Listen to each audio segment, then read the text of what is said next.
ప్రభు నామమున అందరికీ శుభోదయం. ఈరోజు దేవుని వాగ్దానము ఏమనగా లేవియ కాండము 19వ అధ్యాయము 18వ వచనము. కీడుకు ప్రతి కీడు చెయ్యకూడదు, మీ ప్రజల మీద కోపము ఉంచుకోకూడదు, మిమ్ములను ప్రేమించుకొన్నట్టే మీ పొరుగువాన్ని ప్రేమించాలి, నేను యెహోవాను.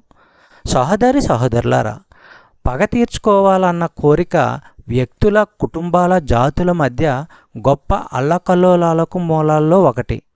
క్రీస్తు ప్రజల హృదయాల్లో దీనికి తావుండకూడదు.